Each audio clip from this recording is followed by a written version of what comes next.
On passe à la deuxième partie du cours qui porte sur les concepts fondamentaux du probabilité. L'objectif de la théorie de probabilité est de fournir un modèle mathématique pour décrire les expériences aléatoires.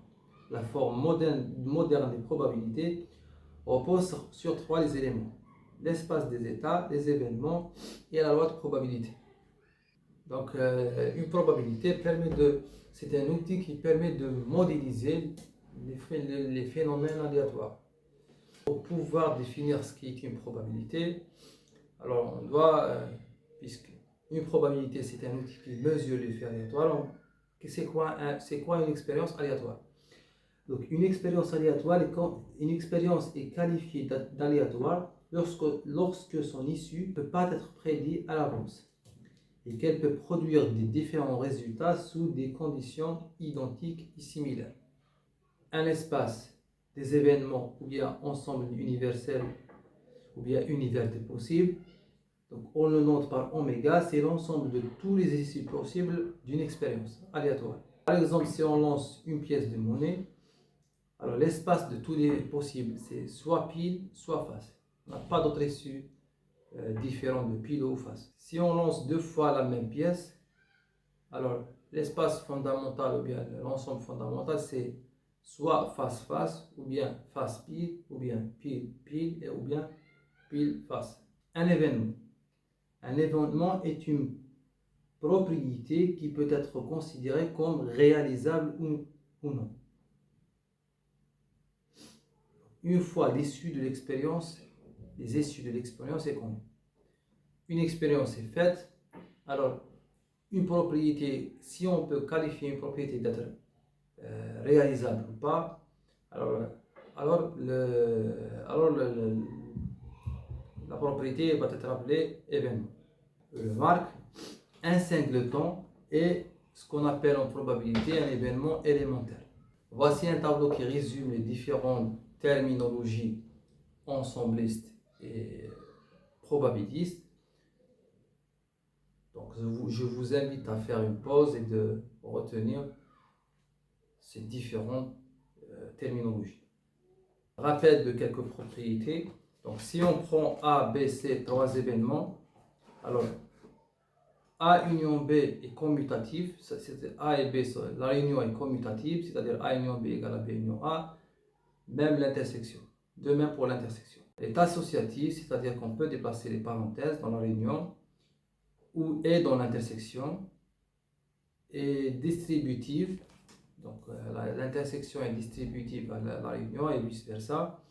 Et loi de De Morgan, le complémentaire de la réunion, c'est l'intersection des complémentaires.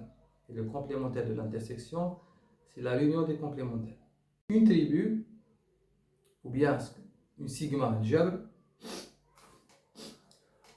une tribu ou une sigma algèbre sur un ensemble oméga est une famille A de parties de oméga. Vérifions. C'est une famille de parties de oméga qui contient le vide et qui contient oméga et qui est stable par complémentaire. Ça veut dire que si A est dans A, alors son complémentaire est dans A. Et si on prend une suite d'éléments de A, alors la réunion va être stable, c'est-à-dire la réunion dénombrable appartient à A. Alors, si les propriétés sont réalisées, on dit que le couple oméga A est un espace probabilisable, c'est-à-dire que c'est un espace qui peut être muni d'une probabilité. Alors, mesure de probabilité ou probabilité. On se donne un espace fondamental oméga et une tribu. Une probabilité sur l'attribut A et sur l'espace oméga est une application qui a tout élément de A associé à un nombre, associé une mesure entre 0 et 1. Ça veut dire qu'elle prend un élément de A et elle mesure le fait aléatoire de cet élément en lui associant un nombre entre 0 et 1. Alors, cette application vérifie ce qu'on appelle les actions de Kolmogorov. La positivité, ça veut dire que la probabilité est positive. La normalisation, ça vient du fait que P de oméga est égal à 1. Et la sigma additivité, c'est-à-dire la probabilité de la réunion, c'est la somme des probabilités dans le cas où les événements AN, l'intersection 2A2 est disjointe. Et dans ce cas, on appelle le triplet oméga AP un espace probabilisé. Ça veut dire que c'est un espace qui est muni d'une probabilité. Proposition, la probabilité de A union B est égale à la probabilité de A plus P de B moins la probabilité de l'intersection. Ça veut dire que la probabilité de la réalisation d'un événement A ou d'un événement B, c'est la somme des probabilités de réalisation des différents événements A et B, et on retire la probabilité de la réalisation des deux événements en même temps. La probabilité du complémentaire d'un événement A, c'est 1 moins la probabilité de A. La probabilité d'un ensemble vide est nulle, l'ensemble vide ou bien l'ensemble, l'événement, ce qu'on appelle l'événement impossible. Et la monotonie, si A est inclus dans B, alors la probabilité de A est inférieure ou égale à la probabilité de B.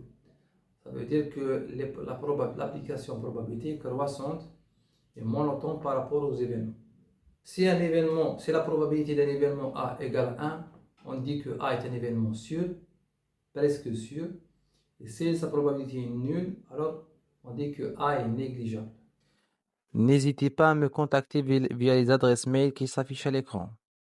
Pensez à liker, à vous abonner pour recevoir les notifications des prochains cours. À bientôt et à la prochaine.